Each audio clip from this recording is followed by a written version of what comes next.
Muy buenas, después de los dos anteriores vídeos hablando de este circuito de Paul Ricard, pues hoy toca hablar de los reglajes a rasgos generales para que entendáis un poco por dónde debería ir la idea, ¿no? Ya sabéis que en el Level Up Academy tenéis muchísimos más cursos dedicados a los reglajes, dedicados a telemetría, dedicados al aspecto técnico de la Fórmula 1, que por cierto esta semana y la siguiente vamos a estar subiendo una clase al día sobre el nuevo curso que es de mecánica de Fórmula 1, en el que cada clase analizamos uno de los sistemas, la suspensión, el diferencial, la unidad de potencia, todo eso.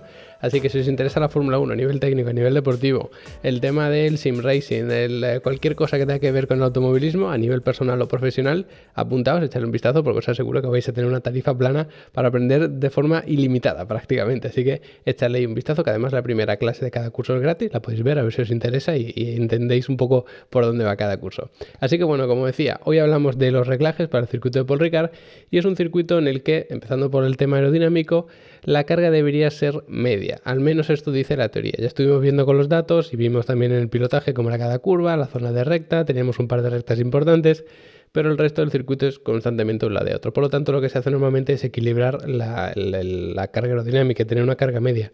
¿Dónde está el problema? Que si tienes una carga aerodinámica un poquito más baja te va a dar una ventaja estratégica en cuanto a la velocidad punta.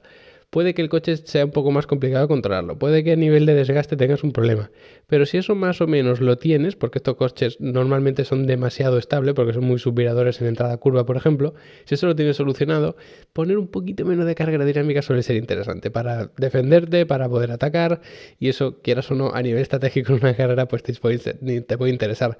Entonces, en este sentido, quienes tengan un poco más de velocidad punta, quizá en clasificación se puedan ver un poquito perjudicados, pero si luego en carrera les vemos pues adelantar con más facilidad o defenderse incluso en situaciones que parecen muy complicadas, pues eso normalmente viene por tener un poquito menos de carga aerodinámica. Luego, en cuanto al balance, es un tema un poco complicado, porque si tú pones un balance aerodinámico atrasado, lo que vas a tener un coche pues que tiene más agarre en la parte trasera y por lo tanto va a ser un coche más estable, quizá especialmente en entrada a curva, porque claro, en entrada a curva se suele entrar más rápido de lo que se sale, ¿no? Porque en salida es justo desde el punto de menor velocidad del circuito, o sea, de la curva, perdón, y subiendo. Entonces, bueno, en esa entrada a curva suele ser un poquito más importante la aerodinámica.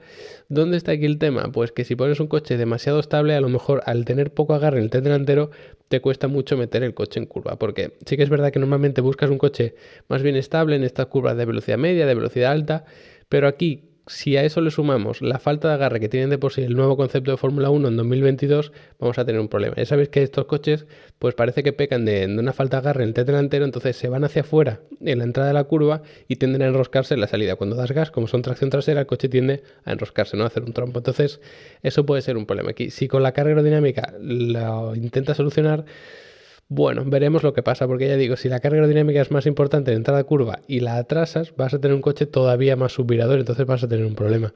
Por eso quizás se tienda más bien a adelantar, sobre todo para esas curvas, para el último sector que es curva muy rápida de un lado de otro, tener un poco más de carga aerodinámica en el tren delantero, es decir, un balance adelantado te puede ayudar mucho. Te digo, tanto para cuando vas en línea recta y metes un volantazo, como por ejemplo la curva 10, que es una exageración de eso, como en el resto de curvas que es hacia un lado hacia otro, no a una velocidad importante.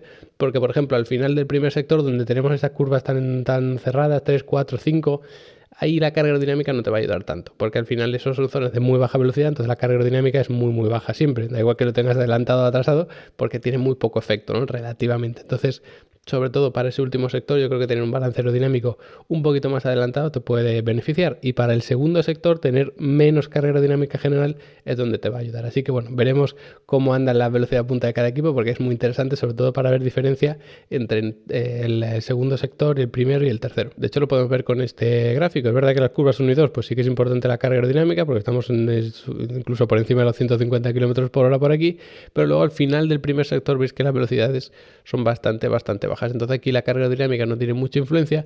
Donde tiene influencia sobre todo pues es en este tipo de curvas, que ya veis que es de muchísima velocidad. Está la curva 10 muy rápida hacia la derecha, metemos aquí un poquito de giro volante y mantenemos gas a fondo, y por supuesto la velocidad pues se sigue manteniendo muy alta. Luego por aquí velocidad media también es importante, por aquí podríamos considerar que también. Entonces todos estos tramos de alta velocidad y media velocidad, la aerodinámica te va a ayudar, pero claro, si tienes menos carga aerodinámica, este pico de velocidad va a ser mayor, este pico de velocidad también va a ser mayor, incluso estos dos puede que también. Por eso digo que probablemente haya equipos que bajen un poquito la carga aerodinámica general.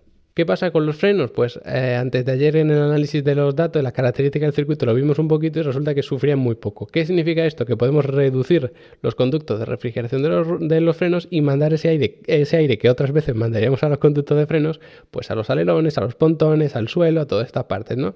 Es decir, vamos a quitar drag porque ya no tenemos que mandar tanto aire para refrigerar los frenos, podemos aumentar la carga aerodinámica, sobre todo para ese tercer sector, o reducir el drag, sobre todo para el segundo sector. Entonces, más o menos debería ir por ahí la idea. Luego, aparte, pues bueno, tenemos una frenada fuerte, otra o incluso otras dos que se podrían considerar más o menos fuertes, y el resto son de pegar un golpe de freno y meter el coche. Si seguimos teniendo el problema del subviraje en entrada, que ya digo es como un problema crónico, ¿no? Ya de estos coches de Fórmula 1 en 2022, atrasar un poquito el balance te va a ser de gran ayuda. Sobre todo por esos tramos, sobre todo el último sector, por ejemplo, que es de pegar un pequeño golpecito de freno. Al final del primer sector también, que vimos que la carga aerodinámica no era importante por la baja velocidad, pues el freno sí. Porque si tú atrasas el balance de freno, lo que vas a conseguir es que en cuanto des un poquito de freno, el coche tiende a cruzarse, porque un balance atrasado de freno provoca un coche más sobrevirador. Entonces, si con pequeños golpecitos de freno el coche ya se te cruza y entra en curva, vas a tener muchísimo ganado, por supuesto.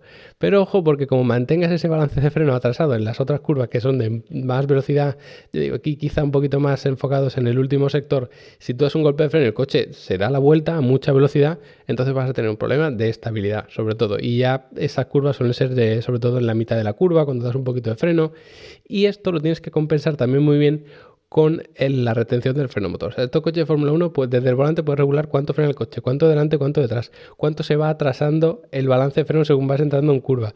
Puedes incluso modificar cuánto retiene el motor cuando reduces marcha. Entonces tienes un control absoluto incluso del propio volante, ¿no? Eso lo que significa es que no tienes que hacer un reglaje en el caraje fijo, sino que luego el propio piloto, según se vaya encontrando, según vaya viendo unas curvas u otras, lo puede ir cambiando durante la marcha. Entonces esto evidentemente es una gran ventaja.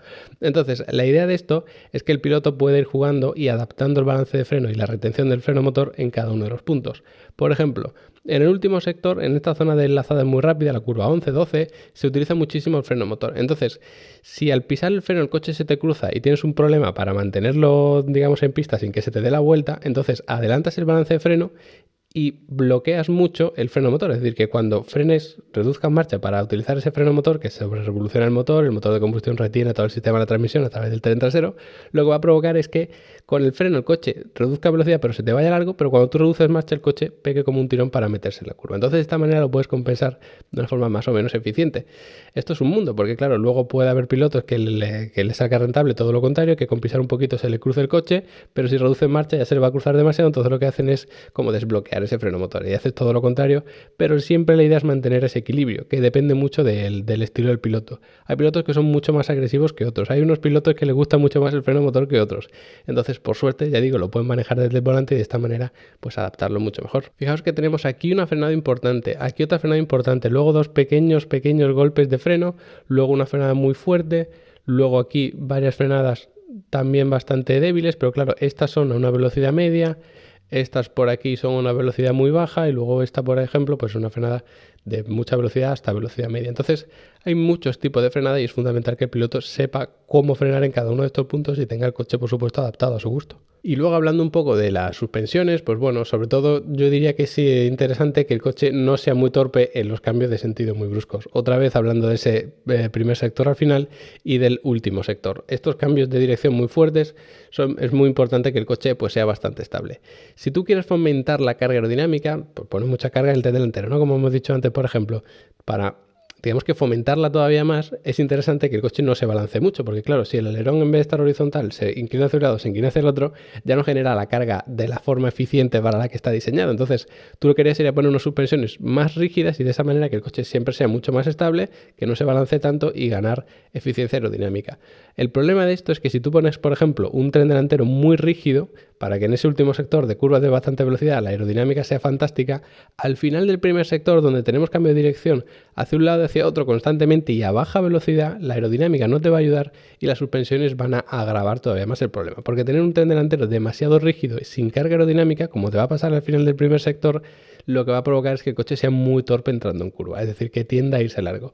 Si te vas largo en la 4 de cara a la 5, si te vas largo a la salida de la 5 y te comes la 6, todo eso va a ser un problema muy grave. Entonces, ojo con el tema de las suspensiones, porque si te pasas con la rigidez, sobre todo en el tren delantero, vas a tener un problema ahí, que luego puede que seas una auténtica pasada en el tercer sector, pero en el primero puedes pagarlo bastante caro, que siempre hay otras soluciones. Puedes jugar con el diferencial, puedes jugar con otros reglajes que no lo podemos mencionar todos, pero más o menos por ahí debería ir la idea. Y luego, en cuanto al tren trasero, hace más, o digamos que tiene una influencia mayor, sobre todo en salida de curva. Y es interesante porque, por ejemplo, la salida de la curva 6 se va saliendo poco a poco. Entonces, si tú tienes un punto de muy baja velocidad y luego a continuación una recta, la tracción es fundamental. ¿Cómo se gana tracción?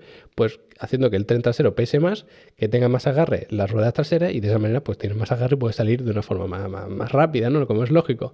Pero aquí no tenemos esas zonas exactamente, de hecho lo podemos ver con los datos. Pensaréis, bueno, aquí tenemos una recta enorme y aquí tenemos un pico muy bajo de velocidad. Pero ¿qué pasa? Que esto es la curva número 5 y luego tenemos la curva número 6. ¿Qué pasa con esta curva número 6? Que evita que el sistema de tracción o el agarre en salida de curva lenta sea tan importante, porque si tú sales lento de aquí, pues vas a llegar a menos velocidad aquí, pero como te tienes que mantener la velocidad te da un poco igual, porque lo que te va a importar para la recta es cómo salgas de aquí. Entonces, tener muy buena tracción te va a beneficiar desde aquí hasta aquí, pero no en todo este tramo de recta. Por lo tanto, no es tan importante. ¿Dónde tenemos otra recta? Aquí, por ejemplo, y no la empiezas con muy baja velocidad, sino con velocidad más o menos media. Y además se mantiene durante muchos metros porque es esa curva 8 y luego la 9. Entonces, más o menos se mantiene la velocidad y luego ya sales. No es un pico hacia abajo y luego salir, sino que es todo como muy redondeado y velocidad media. Entonces, no es tan importante la tracción en salida de curva, aunque evidentemente pues te va a ayudar porque todo lo rápido que puedas salir de aquí, es decir, lo rápido que puedas empezar esta recta, pues mucho mejor, igual que esta, igual que la de meta. La de meta sí es, bueno, para la de meta, mejor dicho, sí es importante esa tracción porque aquí sí que tenemos un pico bajo y rápidamente tenemos que aumentar la velocidad enderezando el volante, o sea que aquí no hay curva.